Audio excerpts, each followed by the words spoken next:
Vamos abrir a palavra do Senhor na carta que o apóstolo Paulo escreveu à Galáxia, às igrejas da Galáxia, capítulo de número 2. Carta aos Gálatas, capítulo 2.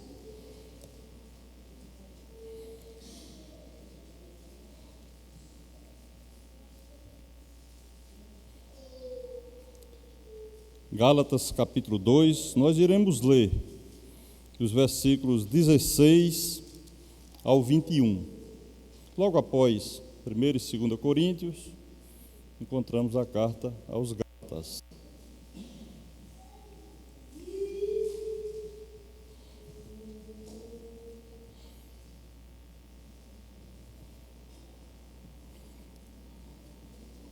Diz assim o texto sagrado, Gálatas 2, a partir do verso 16. Sabendo, contudo, que o homem não é justificado por obras da lei, e sim mediante a fé em Cristo Jesus, também temos crido em Cristo Jesus, para que fôssemos justificados pela fé em Cristo e não por obras da lei, pois por obras da lei ninguém será justificado. Mas se, procurando ser justificado em Cristo, fomos nós mesmos também achados pecadores. Dá-se-á o caso de ser Cristo ministro do pecado? Certo que não, porque se torno a edificar aquilo que destruí, a mim mesmo me constituo transgressor, porque eu, mediante a própria lei, morri para a lei, a fim de viver para Deus. Estou crucificado com Cristo. Logo, já não sou eu quem vive, mas Cristo vive em mim. E esse viver que agora tenho na carne, vivo pela fé no Filho de Deus, que me amou e a si mesmo se entregou por mim. Não anulo a graça de Deus, pois, se a justiça é mediante a lei, segue-se que morreu Cristo em vão. Que o Senhor nos abençoe com a porção lida da sua santa e gloriosa palavra. Amém. Meus amados irmãos, lendo esta carta, procurando entender, confrontar com esse assunto tão importante para a Igreja de Deus, que é a doutrina da justificação, a justificação pela fé, eu fiquei meditando alguns dias, me lembrando de um colega de trabalho que trabalhamos muitos anos juntos, há muitos anos atrás. Esse rapaz foi acusado de um crime contra a vida, aquele que só é tratado no júri. E ele passou 6 longos anos aflito, ansioso, esperando esse julgamento. Estava sendo acusado de coautor de um crime. E quando chegou o dia do julgamento, esse rapaz foi inocentado lá no júri, feito pelos homens, claro que baseado na lei de Deus. A lei do homem é baseada na lei de Deus. E ele foi inocentado, foi declarado inocente porque não foi encontrado, não levantaram testemunha contra ele, não existiu testemunha de acusação. E pelo contrário, ele adquiriu testemunha provando que não tinha cometido aquele crime e foi inocentado. Mas agora eu faço uma pergunta: como, pois, ser declarado inocente, ser declarado justo diante de Deus? Essa é a pergunta que nós encontramos aqui na carta aos Gálatas. Como eu, você, nós possamos nos declarar justo, inocente, podemos nos declarar justo e inocente diante do nosso Deus. E a resposta, a própria carta de Gálatas, através do apóstolo Paulo, nos traz: o justo viverá pela fé. Então, essa grande pergunta, e a carta mesmo tem a resposta. É o assunto principal, o homem viver com justiça diante de Deus. Se você observar direitinho, ler essa carta, estudar essa carta, esse vai ser o assunto principal, além do apóstolo Paulo tratar do seu apostolado, é o homem viver com justiça diante de Deus. Mas antes de prosseguirmos com o assunto, eu gostaria de tratar um pouquinho do contexto desse assunto, porque todo texto precisa ter o contexto, senão vira pretexto.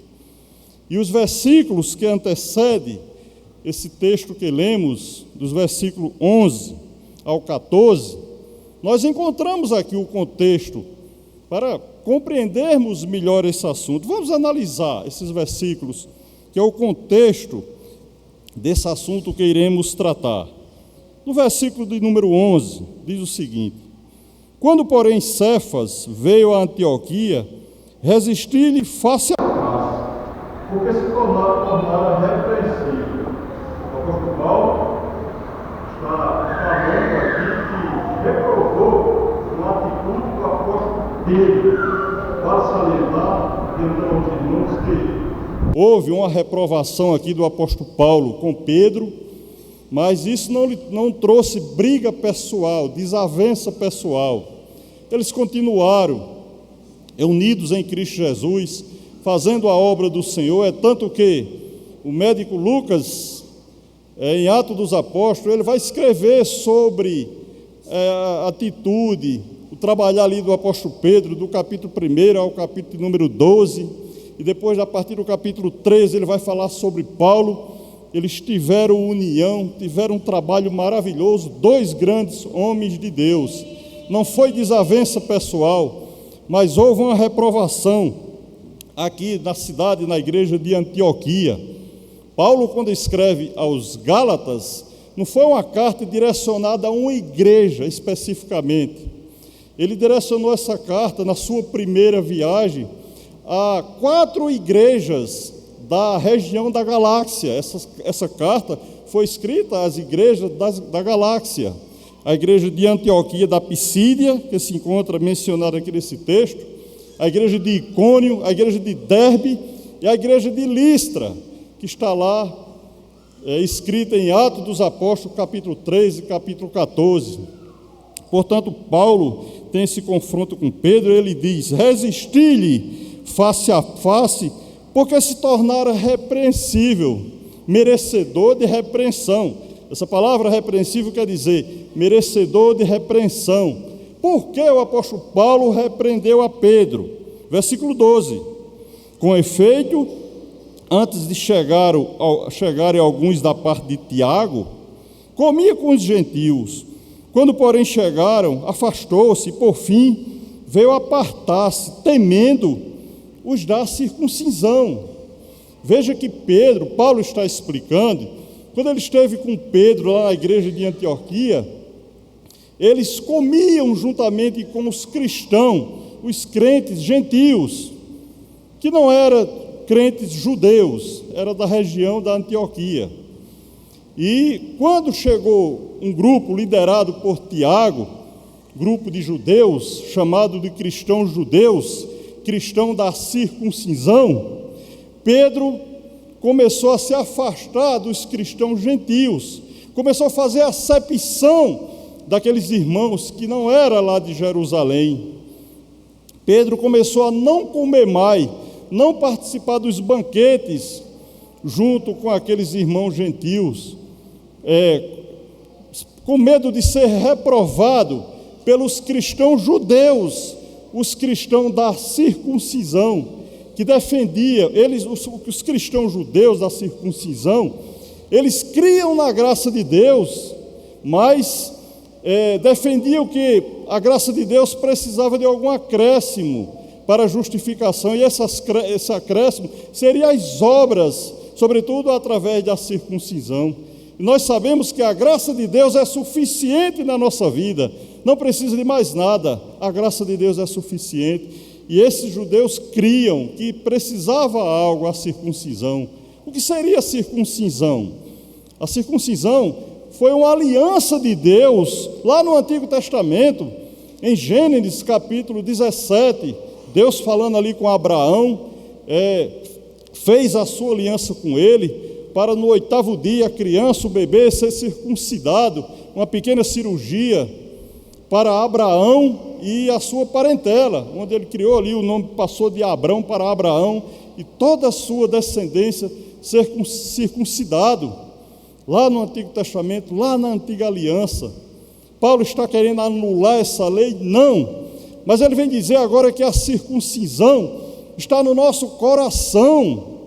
Com a chegada de Cristo Jesus, com a vinda de Cristo Jesus, com a remissão dos nossos pecados, com o sacrifício de Cristo, a circuncisão agora ela não é mais externa, como seria lá naquela pequena cirurgia, mas interna, no nosso coração. É porque no nosso coração onde tem o arrependimento, onde tem o perdão, é produzido o arrependimento, é produzido o perdão. Aí Paulo vem dizer agora que a circuncisão está no nosso coração.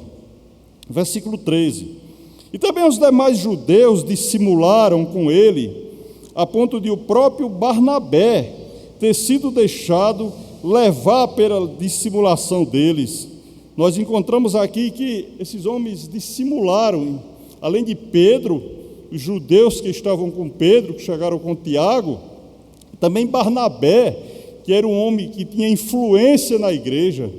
Veja que isso causou uma dissimulação, uma hipocrisia na igreja de Deus. Certamente prejudicou a igreja. Em primeira instância, a gente pensa que isso foi uma coisa sem muito valor, sem muito interesse, uma coisa natural de acontecer. Pedro não querer comer com aquelas pessoas, mas causava um problema sério na igreja, tanto que nós encontramos nessa carta aqui a doutrina da justificação, justificado através da fé, pela graça de Deus, na pessoa de Cristo Jesus. E esse assunto é muito interessante, muito importante, porque toda vez que ele é cultuado, trabalhado, estudado, pregado, entendido pela igreja, a igreja dá passos à frente. Mas quando esse assunto da justificação é desconhecido na igreja, ele não é trabalhado na igreja, a igreja anda em tropeços. E estava acontecendo nessa igreja de Antioquia, tropeçando por falta de união, por irmãos se dividindo, na verdade causou uma divisão na igreja. O apóstolo Paulo vem reprovar Pedro, no versículo 14 ele diz: quando porém vi que não procediam corretamente, segundo a verdade do evangelho, disse a Cefas é Pedro, na presença de todos. Veja que Paulo, ele poderia ter chamado Pedro em um particular, ter falado só entre ele e Pedro, mas ele pretendeu falar na presença de todos, porque aquilo estava sendo danoso para a igreja, estava dividindo a igreja. Então, ele falou na presença de todos: sendo tu judeu, vives como gentio, e não como judeu, porque obriga os gentios a viverem como judeus. Estava trazendo prejuízo.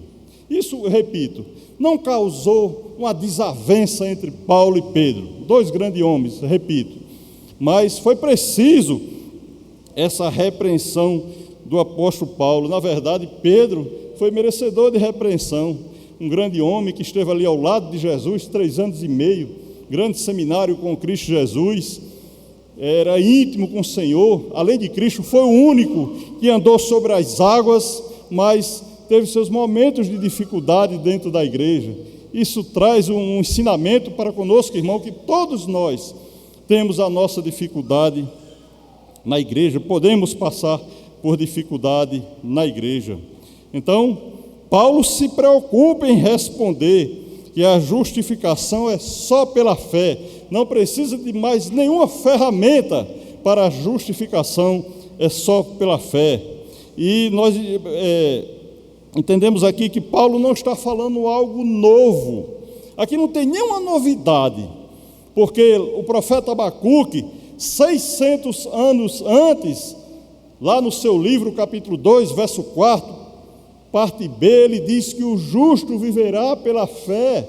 Paulo apenas estava relembrando, exortando o irmão, exortando a igreja, que o justo viverá pela fé, sempre vai viver pela fé. Então, é um assunto essencial para a igreja, é um assunto essencial para o cristianismo.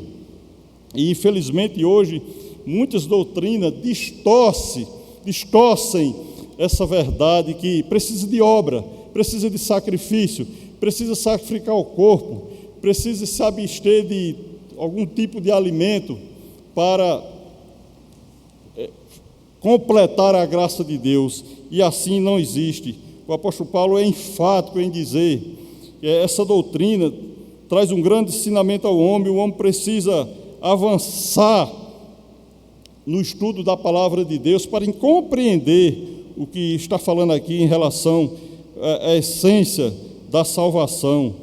O cristianismo ensina que não é o homem que abre um caminho ao céu, ao encontro de Deus. É o próprio Deus que abre um caminho ao homem, não é o homem que vem abrir um caminho ao céu.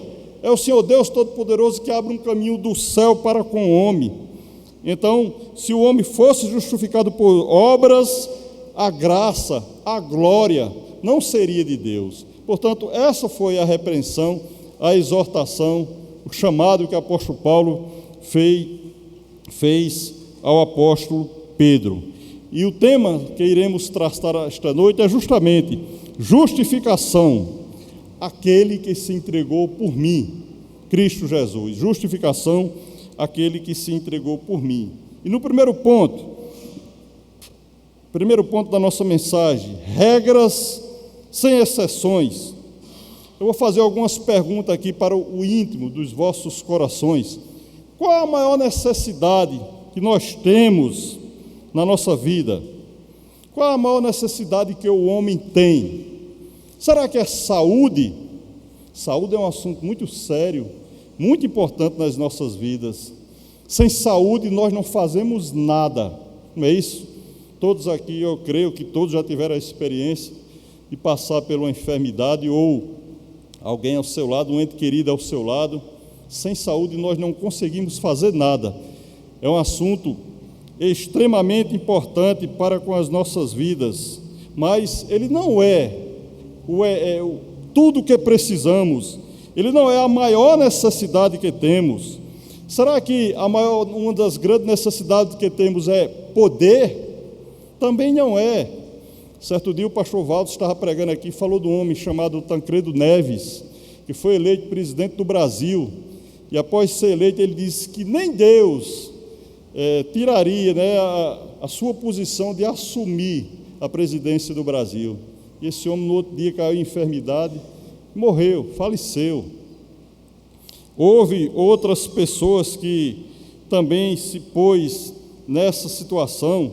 Nós observamos os nossos políticos, a situação que vive a política do nosso Brasil de um modo geral, os homens galgando, lutando desesperadamente em busca do poder.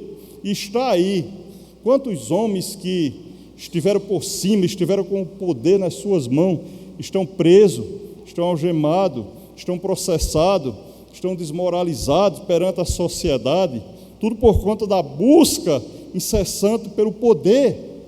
Mas qual seria outra grande necessidade na nossa vida?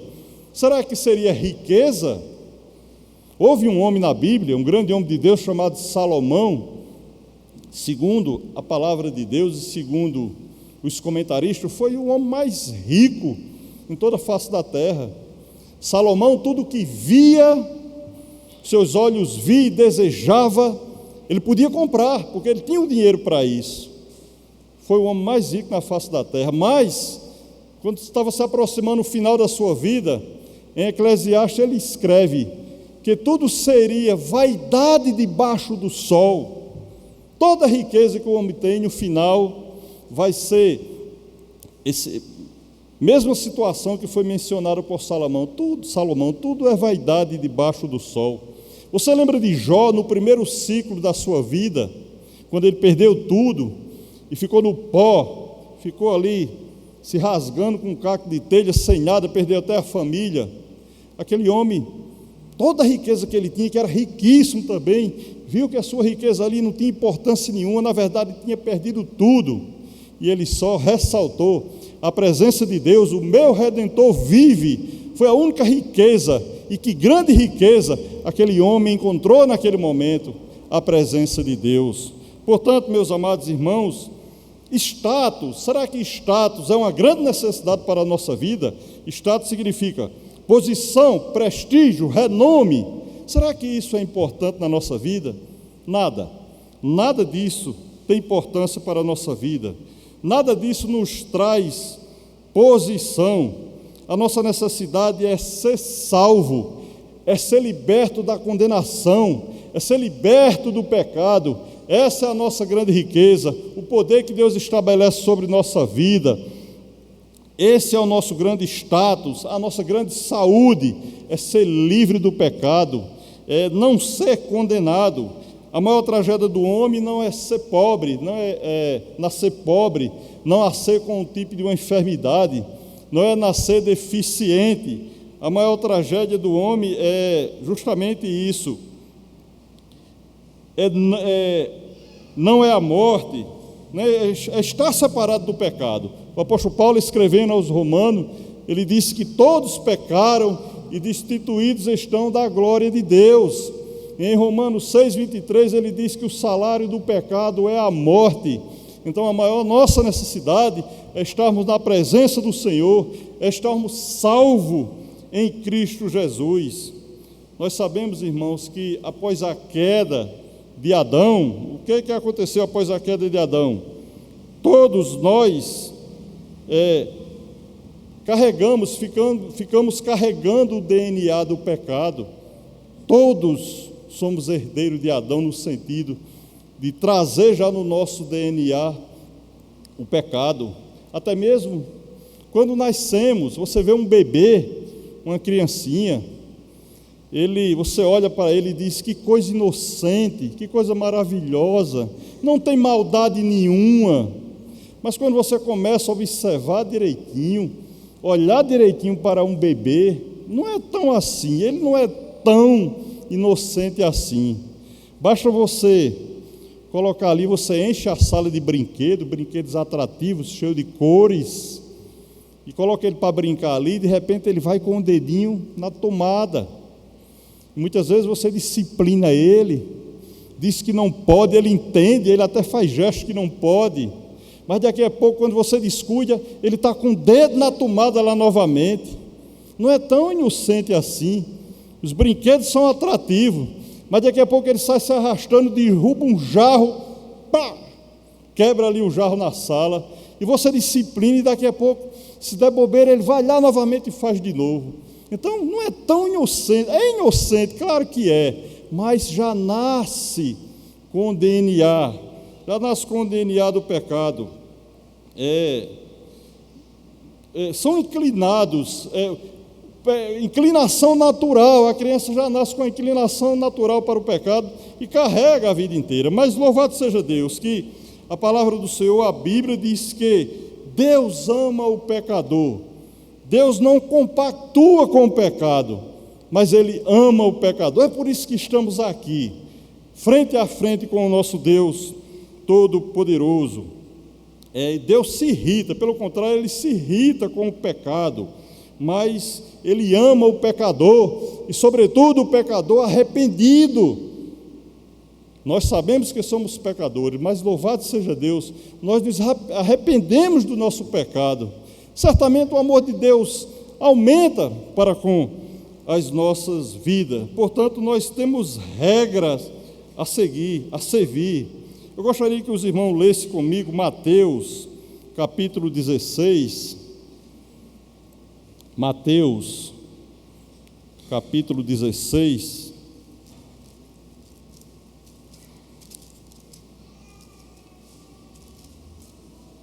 Do versículo 24 ao 26. Mateus 16, do 24 ao 26. Diz assim a palavra do Senhor. Então disse Jesus a seus discípulos: se alguém quer vir após mim, a si mesmo se negue, tome a sua cruz e siga-me. Portanto, quem quiser salvar a vida, perdê-la-á. E quem perder a vida por minha causa, achá-la-á. Pois, que aproveita o homem, se ganhar o mundo inteiro e perder a sua alma? Ou que dará o homem em troca de sua alma? Isso aqui é uma regra que o Senhor nos dá. Quem vive para si mesmo, irá perder a sua vida. O apóstolo Paulo compreendeu isso, E é tanto que ele falou no verso 20 de Gálatas, capítulo 2, que Cristo vive em mim. Quem quer viver só para si mesmo, vai perder a sua vida. Mateus nos ensinou aqui através do Espírito Santo, através de Cristo Jesus. Quem viver para Jesus, irá ganhar a sua vida. Quem viver para o mundo, irá perder a sua vida. São regras. Quem quiser ganhar o mundo, buscar as coisas do mundo, viver as coisas do mundo, vai perder a sua vida. Mas quem quiser vir a Cristo, entregar a sua alma a Ele, como Senhor e Salvador de sua vida, vai ganhar a vida. Quem quiser seguir a Jesus, disse Mateus, precisa carregar a sua cruz, precisa olhar para a cruz do Calvário, olhar para o sofrimento de Jesus, se colocar ali na posição de Cristo Jesus.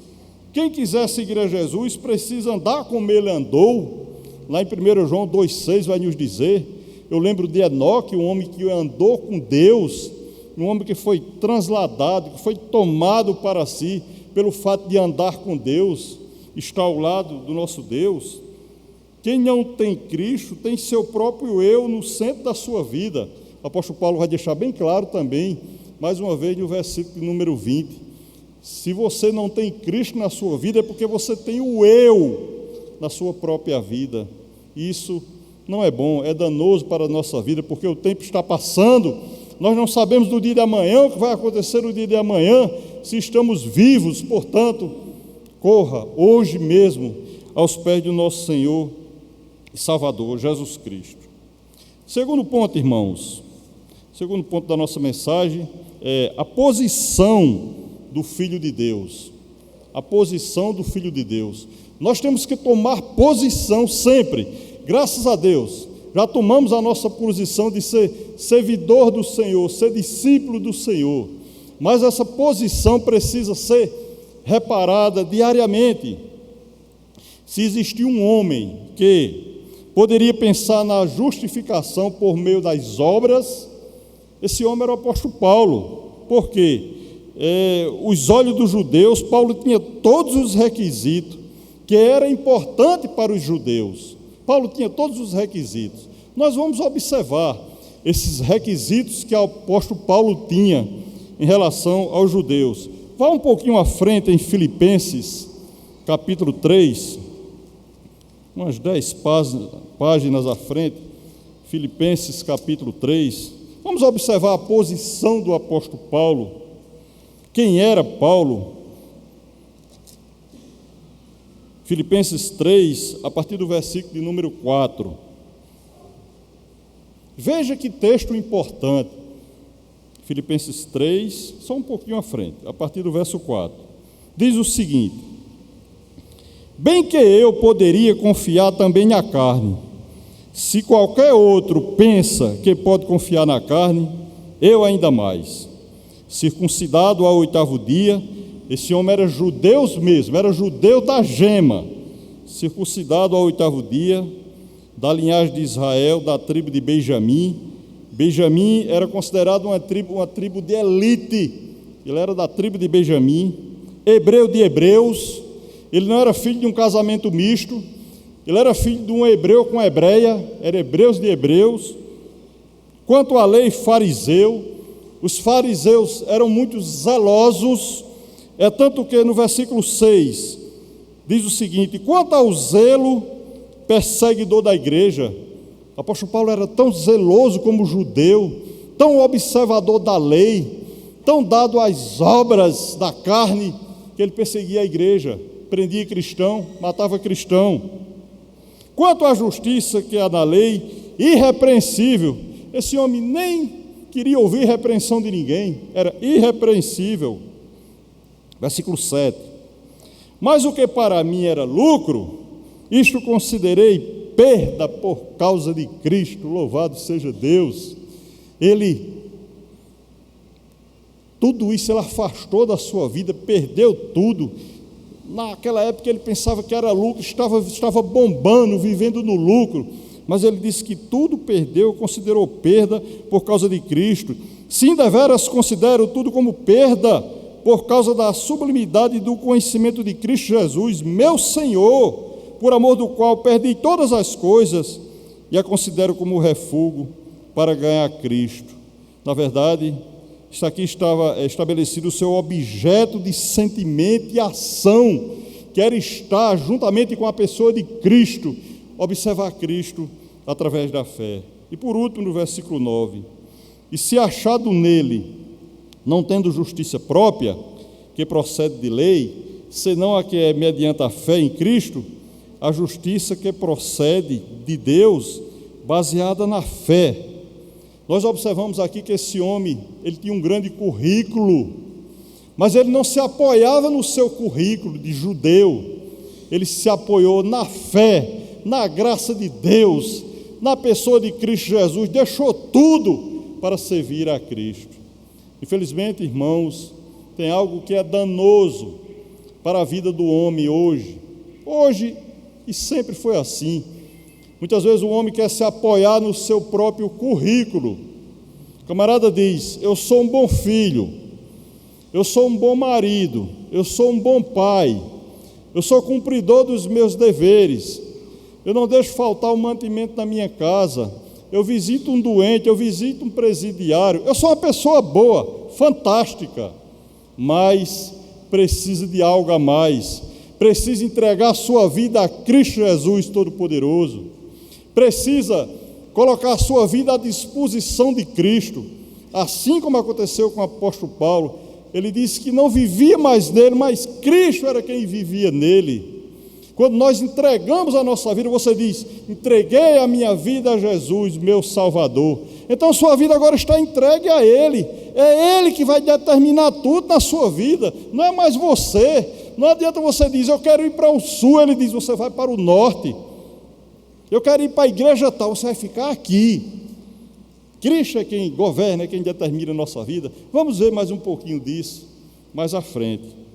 Mas aí, irmãos, o apóstolo Paulo tinha esse currículo, e esse currículo ele deixou para lá. Ele não quis dizer que as obras são desprezíveis. As obras não são desprezíveis. Inclusive o pastor Rubens colocou no boletim, porque faltou digitação, faltou o texto, Efésios 2:10, um pouquinho aqui à frente. As obras que fazemos para o Senhor não são desprezíveis. Efésios 2:10 vai nos dizer: pois somos feitura dele, criados em Cristo Jesus para boas obras, as quais Deus de antemão preparou para que andássemos nelas. Por exemplo, esse culto agora que estamos prestando ao nosso Deus, nós estamos fazendo a obra de Deus.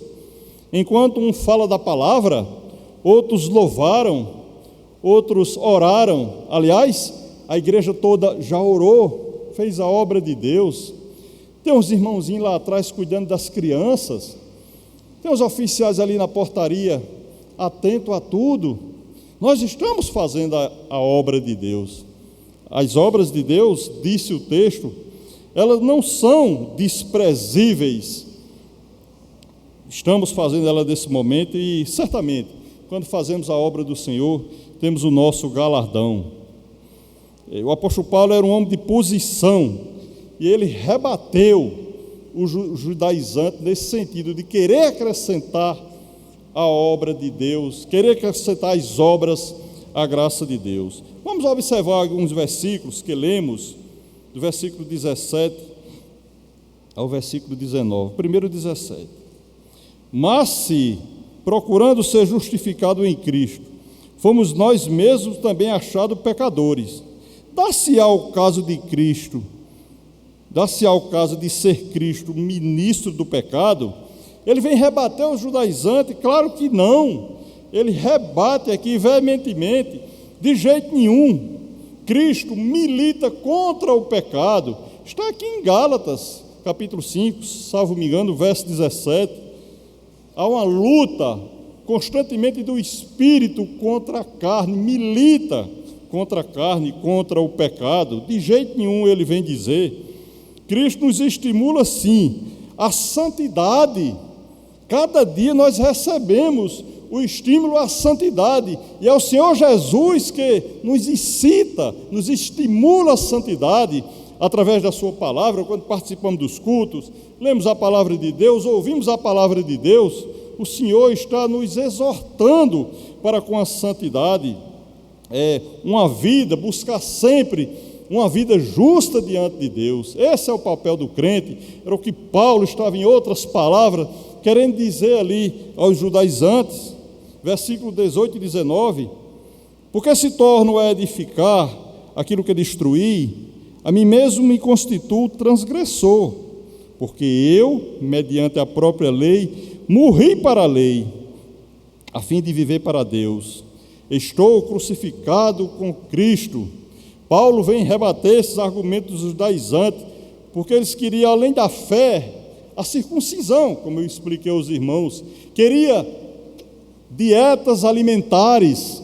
Quando Pedro, juntamente com os judeus, com os cristãos da circuncisão, não queria comer mais comer com os gentios, ali ele, certamente, quando ele recebia aquela primeira refeição com os judeus, recebia os melhores alimentos e deixava os irmãozinhos para comer as sobras, o que sobrou, na verdade.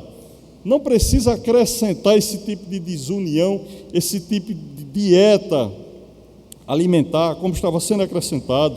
Nada disso seria necessário, nem mesmo outros ingredientes apresentados por eles. Paulo vem fazer esse rebatimento e vem se posicionar perante a Cristo Jesus e orientar, exortar a mim e a você, através da palavra, continuar tomando essa posição, a posição do Filho de Deus. Eu relacionei aqui algumas posições para os filhos de Deus. Primeiro, a fé em Jesus, que nos deu uma nova vida. Essa é uma posição que temos agora, posição de homem de fé, de mulher de fé. Quando acreditamos, passamos a acreditar em Cristo Jesus, na justificação pelo seu sofrimento, tomamos uma posição de homem, de mulher de fé. A posição de orar, ser homem e mulher de oração, orar a Jesus é o privilégio do crente. O apóstolo Paulo vai falar em Filipenses, capítulo 4, versículo número 6. É uma posição que temos de sermos homens e mulheres de oração.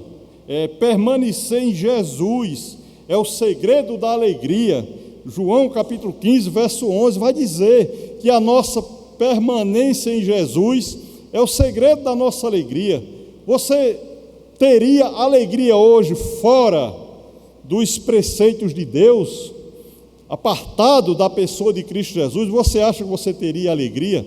Eu, sinceramente, não consigo me ver longe dos preceitos de Deus, longe da pessoa de Cristo Jesus, porque Ele me transmite alegria, sim, nos momentos mais difíceis, quando a gente está angustiado, passando por turbulência na vida e que se depara com a palavra de Deus, alegria para com as nossas vidas. Permanecer na presença do Senhor. Estar cercado por Jesus é a nossa vitória. Efésios 6,14 vai nos dizer que estar cercado por Jesus é a nossa vitória. Ele está na nossa frente, Ele está na nossa retaguarda, Ele está dos nossos lados, Ele está em todos os lugares, sobretudo nas alturas, à direita do Pai Todo-Poderoso, no trono, observando a minha e a sua vida através do Santo Espírito. Posição do homem de Deus é seguir os passos de Jesus e a sua vocação. Lembra daquele estudo que o pastor Rubens deu aqui, seguindo os passos de Jesus? Eu não vou relembrar nada, que os irmãos estavam aí toda semana ouvindo aquele estudo, mas é a nossa vocação agora, é seguir os passos de Jesus, dia após dia. Você não pode passar um dia só, uma hora, um minuto, um segundo, sem estar seguindo os passos de Jesus. Vigiar é sinal de prontidão. Marcos capítulo 13 vai dizer, precisamos estar vigiando. Lembra de Ezequiel, o vigia, o atalaia, um grande vigia de Deus ali, nas profecias que ele recebia de Deus para passar para aquele povo. Aquele homem era um guardião na palavra do Senhor. Precisamos ser vigiando, é um sinal de prontidão. Portanto, irmãos, é um texto fantástico, que traz muito ensinamento para com as nossas vidas. Terceiro e último ponto, eu me glorio na cruz. Eu vou repetir esse versículo de número 20, vamos ler novamente. Logo, já não sou eu quem vive, mas Cristo vive em mim. E esse viver que agora tenho na carne, vivo pela fé no Filho de Deus, que me amou e a si mesmo se entregou por mim. O apóstolo Paulo deixa bem claro que ele agora se gloria na cruz. Paulo afirma que morreu para a lei, ou seja, ele não confia mais em méritos próprios. Você confia? Você como cristão, Cristo vive em você, você confia ainda nos seus méritos próprios? Se estiver confiando, meu irmão, vigie, tenha cuidado, mude de atitude. Paulo vem dizer aqui em outras palavras que não confiava mais nos seus méritos próprios, agora nos méritos de Cristo.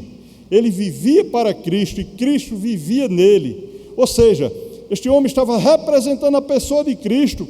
Nós, como discípulos em Cristo Jesus, representamos a pessoa de Cristo.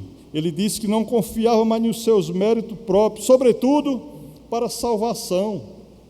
Aí piorou. Jamais o homem vai ser salvo confiando nos seus méritos próprios, mas sim nos méritos de Cristo. O crente não pode viver isolado. Ele tem o Espírito Santo, Cristo vive nele. Agora, sua vida é a vida de Cristo. Eu tenho que olhar para o irmão e observar Cristo Jesus, a figura de Cristo Jesus, ou seja, não ter maldade no coração. Quantas pessoas você observa olhando com maldade para os outros? Não precisa nem falar, muitas vezes no semblante físico, você observa o desejo do mal, mas aí o crente tem que fazer a diferença, ele tem que ser diferente. Eu olho para o irmão, para a irmã, e eu tenho que ver Cristo Jesus. Você olha para mim, precisa observar, enxergar a pessoa de Cristo Jesus na minha vida. É dessa forma que procedemos como cristão, que procedia o apóstolo Paulo. Agora a sua vida era a vida de Cristo. É como uma árvore. A árvore está ali, plantada, fixada no solo, as suas raízes começam a tomar forma, começam a crescer. Quase todo mundo aqui, eu não sei se todos têm uma árvorezinha em casa, alguma planta, e você vai regando aquela árvore todo dia, ou dia sim, dia não, e ela vai crescendo, vai verdejando, vai tomando forma. Se você passar alguns dias sem regar, deixar de regar aquela árvore, ela vai secar, ela vai morrer. Então, assim como a árvore está ali afixada no solo, crescendo, depende daquele solo, depende daquela rega, somos nós. Nós agora dependemos totalmente de Cristo Jesus, não tem para onde correr. Ele é o nosso provedor, nosso sustentador. Ele é quem nos sustenta realmente, é quem nos rega, é quem nos alimenta. Foi assim que Paulo compreendeu. Cristo vive em nós de duas maneiras. Primeira, como governo, Ele governa as nossas vidas, governa as nossas ações, as nossas atitudes, trabalhando em nós. Dá para você fazer alguma coisa hoje sem pensar na direção do Espírito Santo? Em tudo, graças a Deus, a gente sai de casa, levanta, já está orando, abre a porta e está orando, fecha a porta e está orando, coloca o pé na rua e está orando, está dirigindo e está orando, está trabalhando e está orando, a mulher está em casa cuidando dos seus afazeres domésticos e está orando. Não dá para a gente se apartar mais dessa presença bendita, como vem mencionar o apóstolo Paulo aqui no versículo de número 20. Nossa vida sem Cristo não tem uma relevância, nem uma expressão. Se você ficar sem Cristo hoje, eu sei que isso não vai acontecer, porque você está salvo, uma vez salvo, salvo para sempre. Mas qual a expressão da sua vida, a relevância que você seria sem Cristo Jesus? Só a gente imaginar causa um tormento para a nossa mente. Eu não tenho mais relevância, nenhuma expressão na pessoa de Cristo Jesus. Mas Cristo vive em nós também através da justiça.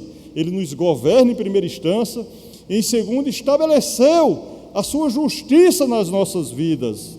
Ele vive em nós também, nos tornando participante da sua justiça. Lembra que fomos justificados através da fé por Cristo Jesus? A graça de Deus em nossas vidas foi pela sua justiça. Ele foi injustiçado por minha causa, por sua causa. Enfrentou a justiça, enfrentou tudo, mas recebeu o galardão do Pai Todo-Poderoso para também transpor essa justiça para com as nossas vidas, nos dando o seu mérito, vivendo semelhante a Ele. Então, meus amados irmãos, o apóstolo Paulo vem dizer: eu me glorio na cruz. Você precisa dizer também: eu me glorio na cruz. Agora, por que eu me glorio na cruz? Porque a cruz revela o amor de Deus, tanto em João 3,16, como 1 João 3,16, vai dizer que a cruz revela, foi na cruz que foi revelado o amor de Deus para com as nossas vidas, porque a cruz é o ápice do amor de Cristo. O apóstolo Paulo vem deixar bem claro, novamente no versículo 20, que a cruz é o ápice, foi o ponto final do seu martírio aqui na terra, foi o ponto final da sua vida física, foi na cruz. Ali encerrou tudo, encerrou toda a justificação para conosco, a determinação de Deus Todo-Poderoso para que Ele veio, é o ápice, a cruz. Por isso que Paulo diz: eu me glorio na cruz, na pessoa de Cristo Jesus, porque Ele apagou os nossos pecados. Lá em Colossenses capítulo 2, versículo 14, o apóstolo Paulo vai dizer que Ele apagou os nossos pecados. Então é motivo de glória, glorificar o nome do Senhor. Eu me glorio na cruz por isso, porque mostra o alto preço da salvação, mas também porque é o fundamento da paz. Eu, você, nós nos gloriarmos na pessoa de Cristo Jesus, é o fundamento da nossa paz. Colossenses 1,20. Você não teria paz, eu, você, nós não teríamos paz sem Cristo, porque Ele é quem produz a paz. A paz vem do céu, produzida pelo próprio Deus para com as nossas vidas, porque lá foram cumpridas as maiores promessas. Lá na cruz do Calvário foi cumprida todas as promessas que Cristo passou aquele tempo de evangelismo ali, prometendo que as palavras de Deus, de Gênesis, Apocalipse, promete, foi tudo cumprido ali na cruz do Calvário. Por isso que o apóstolo Paulo diz: eu me glorio na cruz. Louvado seja o nome do Senhor. Eu sei que você já sabia disso, mas que seja um bom lembrete, um grande aprendizado para continuarmos nos gloriando na cruz de Cristo. E para concluirmos, meus irmãos, vou fazer duas aplicações. A primeira: aquele que a si mesmo se entregou por mim. No finalzinho do verso 20, vai nos dizer: que me amou e a si mesmo se entregou por mim. O Senhor sacrificou tudo por mim e por você, mas tudo na vida de Cristo foi sacrifício para com as nossas vidas. Primeiro, a sua cabeça para carregar a coroa de espinho. Lembra lá em João capítulo 19?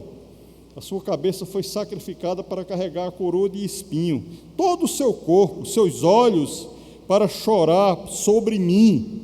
Lá em Lucas capítulo 19, o verso 41, diz que Jesus, quando chegou em Jerusalém, que viu a situação que estava passando o povo, situação de pecado, de transgressão caótica, ele chorou sobre aquela cidade.